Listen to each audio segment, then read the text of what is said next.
हर इंसान की जिंदगी में कुछ ऐसे पल आते हैं जो तय करते हैं कि वो आगे क्या बनेगा। कोई हालात को दोष देता है, कोई हालात से खुद को मजबूत बनाता है। ये कहानी एक ऐसे इंसान की है जिसने बहुत ही साधारण सी जिंदगी से शुरुआत की, बहुत कुछ खोया, लेकिन जो बचा था उसी से अपनी पहचान बना ली। ये कहानी है मिल्खा सिंह की।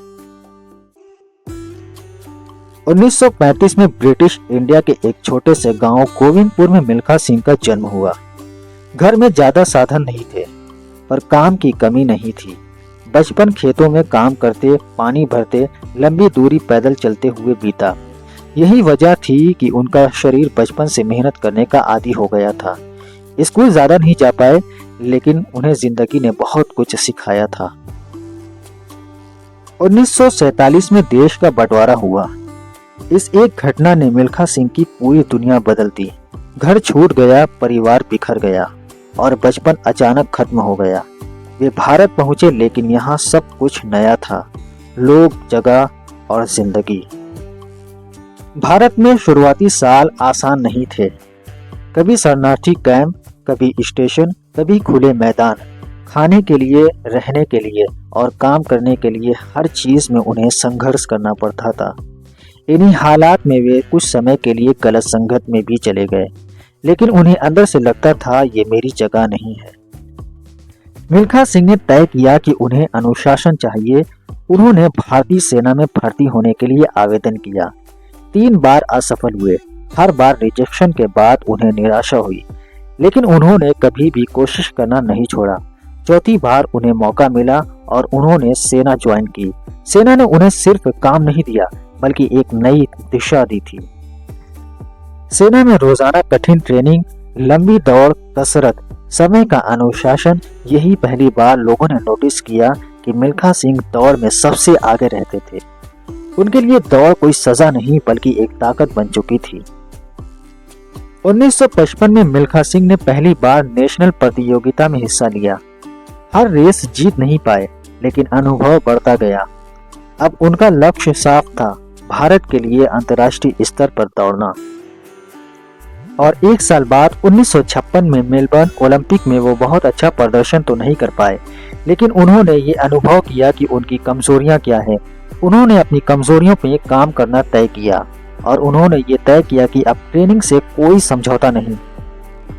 1956 की ओलंपिक के बाद उनकी जिंदगी बहुत ही सख्त नियमों से बन चुकी थी। वो सही समय पर उठते थे, अपने खाने का पूरा ख्याल रखते थे और अपनी प्रैक्टिस पर पूरा फोकस करते थे। घंटों तक बिना कोई बहाना के वो प्रैक्टिस करते रहते थे।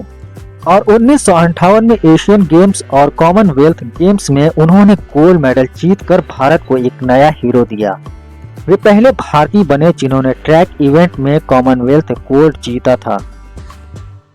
1960 में रोम की ओलंपिक में वो 400 मीटर की रेस में चौथे स्थान पर रहे, मेडल के बहुत ही करीब, लेकिन उन्हें मेडल नहीं मिला।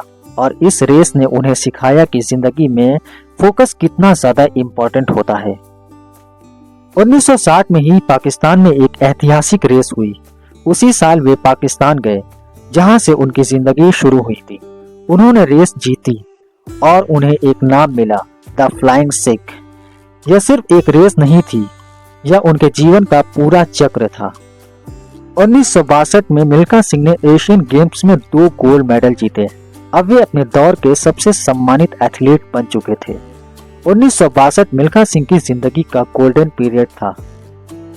1964 में मिल्खा सिंह ने अपनी जिंदगी में आखिरी बार खेला था। टोक्यो ओलंपिक में उन्होंने खेल से संन्यास ले लिया, लेकिन खेल ने उन्हें नहीं छोड़ा। इसके बाद भी उनकी जिंदगी का संघर्ष जारी रहा। मिल्खा सिंह ने शुरू से अपनी जिंदगी बहुत ही ज्यादा सिंपल तरीके से गुजारी थी। संन्यास के बाद भी मिल्खा सिंह की जिंदगी सिंपल ही रही। वो युवाओं को ट्रेनिंग देते थे, खेल को बढ़ावा देते थे और हमेशा अनुशासन पर जोर दिया करते थे। उन्होंने कभी अपनी उपलब्धियों को अपने दिखावे का हिस्सा नहीं बनाया। उनका मानना था, काम बोलना चाहिए, नाम अपने आप बनता है। इस वीडियो का आखिरी मैसेज, मिल्खा सिंह की जिंदगी सिखाती है कि हर कोई चैंपियन नहीं बनता। ये सिखाती है कि हालात जैसे भी हों, अगर इंसान खुद पर काम करता रहे तो जिंदगी उसे पहचान जरूर देती है।